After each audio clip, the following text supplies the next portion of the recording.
Pagmamahala ni Ruru Madrid at Bianca Umali na uwi sa hiwalayan noon. Bianca, ibinahagi ang kwento ng kanilang breakup ni Ruru. Masasabing nagpakamartir din ang kapuso actress na si Bianca Umali sa relasyon nila ng kanyang boyfriend na si Ruru Madrid. Sa kabila ng mga red flags at iba pang matitinding challenges na napagdaanan ni Bianca at Ruru, mas pinili pa rin nilang mahalin at tanggapin ang isa't isa. Inamin ni Bianca na nasukat ang love nila sa isa't isa ni Ruru nang mag-away at maghiwalay sila noon dahil sa selos na umabot pa sa isang malateleseryeng eksenang nangyari sa parking lot.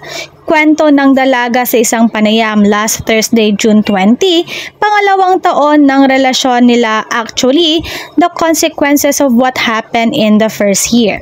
Yung second year namin is actually that year na we were looking and working on deciding whether we wanted to choose and stay with each other. Doon talaga namin nasukat yung pagmamahalan namin, paglalahad ng Kapuso Star.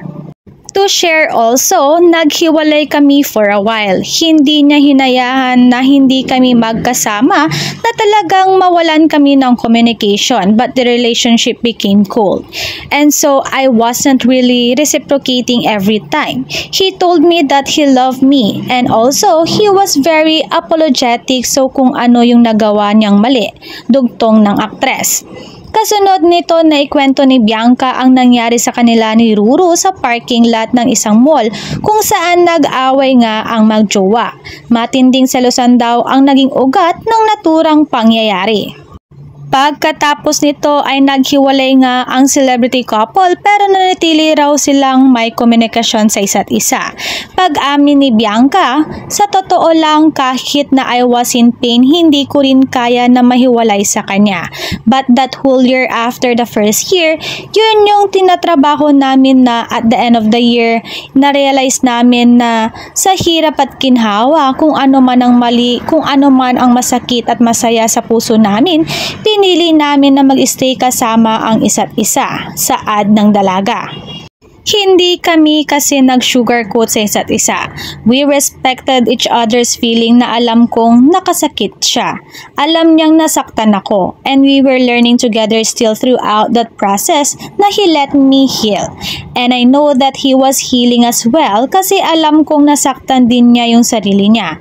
And nasasaktan siya na hindi ko na ipaparamdam na may tiwala ako sa kanya at mahal na mahal ko siya the same way that he realized he does for me. Paliwanag ng aktres. Sa ngayon, mas naging solid at strong pa raw ang kanilang relasyon at hindi nga raw sila makapaniwala na napagtagumpayan nila ang mga pagsubok sa kanilang relasyon. It has been one heck of a ride, honestly. There's no specific word that could really describe, pero it's a journey that we actually also are surprised that we have been surviving and we are still enjoying it together, say ni Bianca. Ngayong taon, isineselebrate nila ang kanilang 6th anniversary as a couple.